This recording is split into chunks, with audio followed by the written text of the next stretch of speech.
OJC. Malalaman natin kung ito ay ninanakaw or ito ay may court order. Ha? So abangan natin kasi ito ay kine-question ng mga abogado. Plano daw nilang kuhanin itong truck na ito. So dito po ay tayo napapaligiran ng mga pulis. Yan. So pag ito ay walang court order o ito ay kukuhanin nilang basta-basta lang ng sapilitan, anong tawag mo dyan? Di bantay sa lakay or nakaw?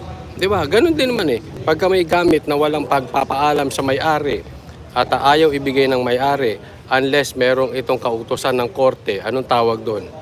O di ito yung nakaw. Di ba? Oh.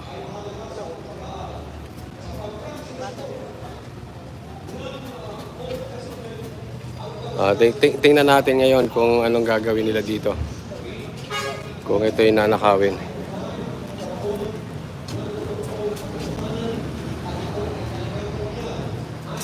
Ayan, tayo ay nasa loob. Actually, binarikadahan tayo. Pero bago sila nagbarikada, nasa loob na tayo eh. Ayun, may harang doon sa bandaron. At may harang din po sa bandaron. Pero tayo nasa loob. Kasi po, na-alarma kami dahil may pumutok. So, nagtaka kami kung ano yung pumutok. At ang sabi ay dito raw kinukuha yung fire truck. So, nandito po tayo sa loob. Ay pati, alam nyo, pati drive-thru ng Waxis apektado dahil hinarang nila.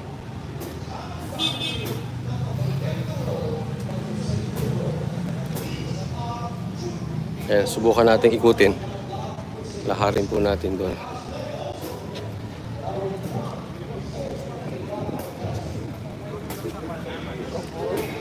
Ayan, so meron na doon at kinakausap ng abogado.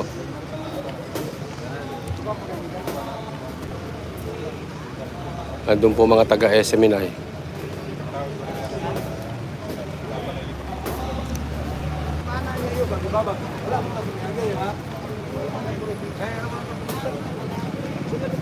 May mga mainstream media po dito, no? So anong balita dito, partner? Gusto nilang kukunin yan. May court order ba? Wala daw eh, kaya inaharang ng attorney natin doon sa kabila. Walang court order. Pagka walang court order, nakaw yan.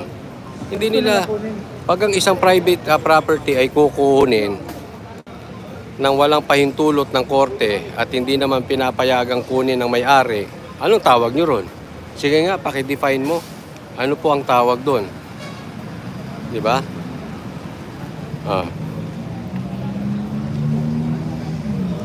Hindi, ito yung maliwanag na nakaw. Di ba? Ewan po. Kayo magpaliwanag. Anong definition yon? Ano pong definition yon? Ayaw ng may-ari ibigay. At wala namang court order na dapat ibigay ng may-ari. Yung gamit mo, halimbawa yung kotse mo, kukuhanin. At walang court order, basta lang kukuhanin yung kotse mo. Anong tawag mo doon? Hindi, maliwanag na nakaw. Ganyan na po kalupit ngayon.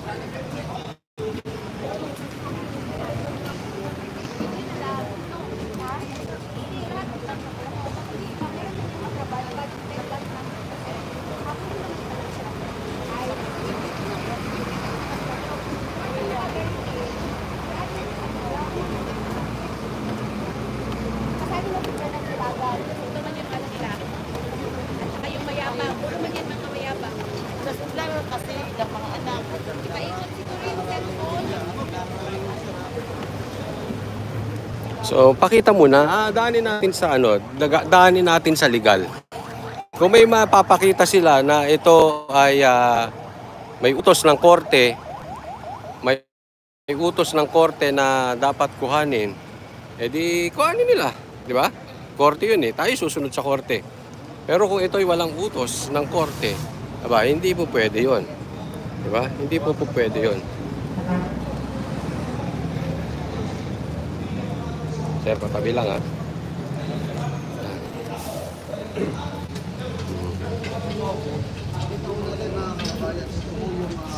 Kaya, ito si dikit. Abangan po natin ang pangyayari. Tayo po ay nandito sa loob. May mga pulis po dyan. Ito, may mga mainstream media. Hindi natin alam kung ito ay mga bayaran na media. So, banda ron, merong nakatingin na pulis.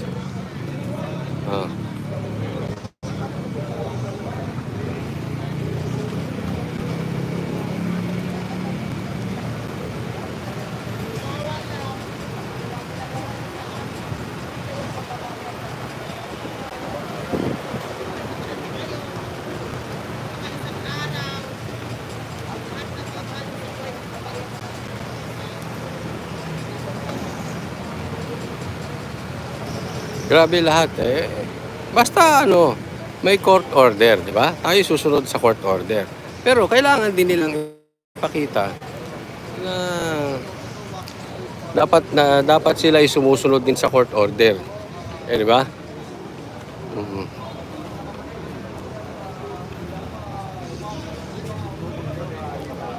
Fire truck po ito ay property po ito ng KOJC.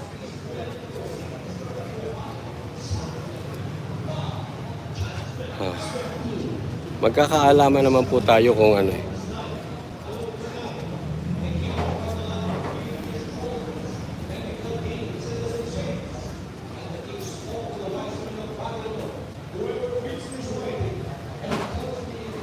Magkakaalaman naman kung talaga sumusunod sa batas to eh. Pero ako palagay ko hindi. Basta kailangan lang nilang kukuhanin nila. Eh pati nga yung gate kinuha na nila eh.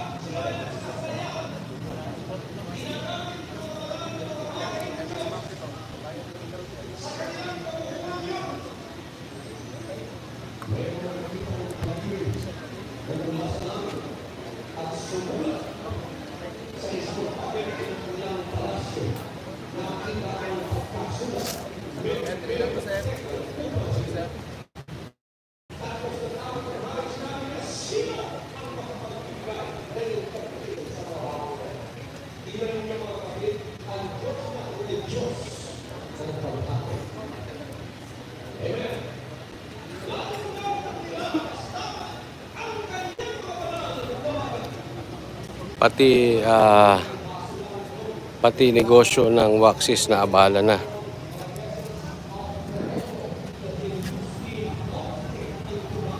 Wala nang drive-thru. Drive-thru po yan, sarado na.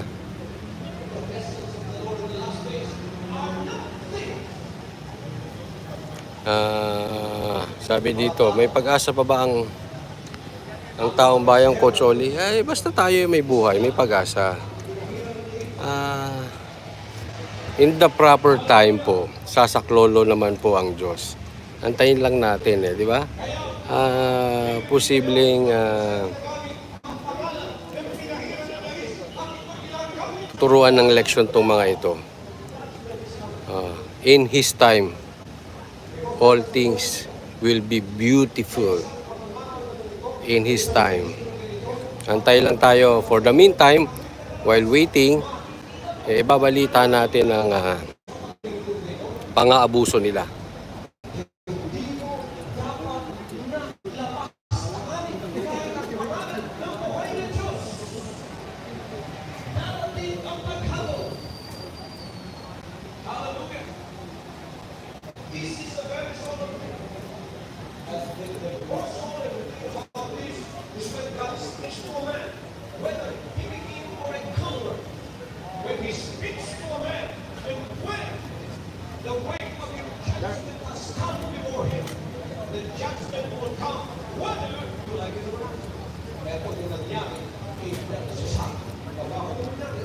Sabi dito,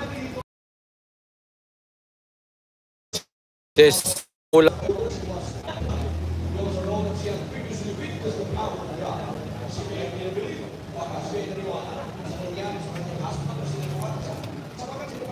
So abangan po natin ang mga pangyayari. Yan po ang latest update dito sa KOJC compound.